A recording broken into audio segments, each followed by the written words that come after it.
15 का एक देखिए, कह रहा है किसी समद्विबाहु समकोण त्रिभुज के पाद के समीकरण ज्ञात कीजिए। यानी पाद के समीकरण यानी कि वहां पे समकोण बनाने वाली जो भुजाएं है ना उनका समीकरण ज्ञात करना है। यदि कर्ण का समीकरण दिया है और समकोण वाला शीर्ष दिया हुआ है तो बहुत ही सिंपल सा क्वेश्चन है।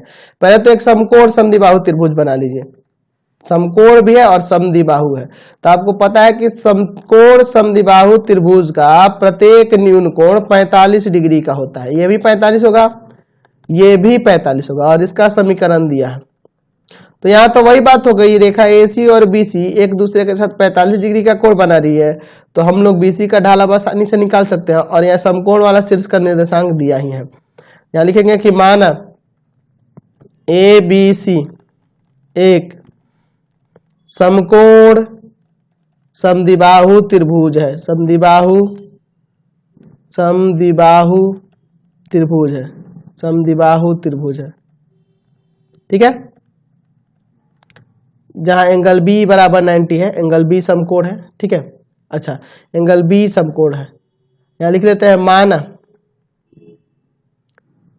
माना या बांधने की क्या जरूरत है, ऐसे लिख देते हैं।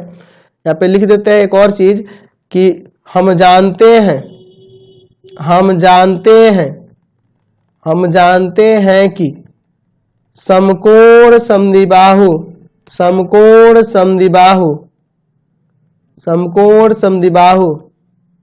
त्रिभुज का प्रत्येक न्यून कोण 45 डिग्री का होता है, 45 डिग्री का होता है। तो ये तो सिंपल हो गई ना कि AC और BC एक दूसरे के साथ 45 डिग्री के कोण पर झुकी है। अच्छा, रेखा AC का समीकरण या विकर्ण AC का समीकरण हमारे पास दिया है, x - 2y - 3 बराबर में 0। इसको इधर ले जाते हैं तो x - 3 बराबर 2y, यानी कि यहाँ से y बराबर आ जाएगा 1/2x और -3/2। तो यहाँ से इसका हमें ढाल निकल गया, इसको M1 मान लो। M1 क्या है, तो वही है रेखा AC का ढाल, जो कि आ गया 1/2 हो गया। अच्छा, माना रेखा BC का ढाल M2 है, रेखा BC का ढाल M2 है, ठीक है। तो M2 ढाल मान लिए तो वही फॉर्मूला लगाएंगे ना, tan थीटा बराबर M1 - M2 बटा में 1 + M1 M2, यही फॉर्मूला लगाओगे। tan थीटा यानी कि हो जाएगा tan 45 बराबर में M1 के जगह पे कितना होगा 1/2 और M2 की जगह पे क्या होगा, M2 की जगह पे M2 ही रहने दो, बटा में 1 + 1/2 M2। चलिए, tan 45 का मान 1 होता है ना जी, tan 45 का मान 1 होता है, तो 1 बराबर हो जाएगा, ऊपर एलसीएम ले लो 2, 1 - 2 M2 और बटा में नीचे भी एलसीएम लो 2, तो यहाँ होगा 2 + M2, 2 से 2 कट जाएगा। अब देखिए यहाँ पे 1 बराबर आ गया, मोड के अंदर 1 - 2 M2 बटा में 2 + M2, यही ना आएगा जी। चलिए अब अलग अलग लेते हैं, चलिए तो इसको लाके इसमें गुना कर दीजिएगा यहाँ पे, तो आपका आ जाएगा, क्या होगा, तो हो जाएगा अलग अलग करके 1 बराबर 1 - 2 M2 बटा में 2 + M2 और एक हो जाएगा 1 बराबर माइनस का 1 - 2 M2 बटा में 2 + M2। चलिए इसको सॉल्व करिए, यहाँ पे हो जाएगा 2 + M2 बराबर में 1 - 2 M2, ये आके इसमें जुड़ जाएगा तो हो जाएगा 3 M2 बराबर में -1, ये दो जाके इसमें घटेगा, यानी कि M2 बराबर आ जाएगा -1/3।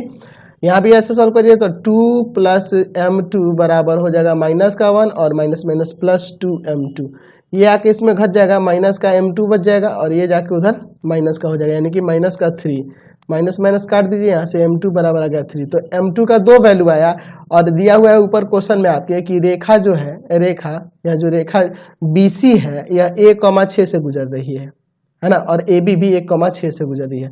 तो 1,6 से गुजर रही है और आपके पास दूसरा यहाँ पे दिया हुआ है ढाल, तो लिखेंगे रेखा का समीकरण, कौन सी रेखा, BC का है ना, रेखा का समीकरण जिसका ढाल M2 जो दिया है वह -1/3 तथा बिंदु 1,6 से गुजर रही है, 1,6 से गुजर रही है, 1,6 से गुजर रही है।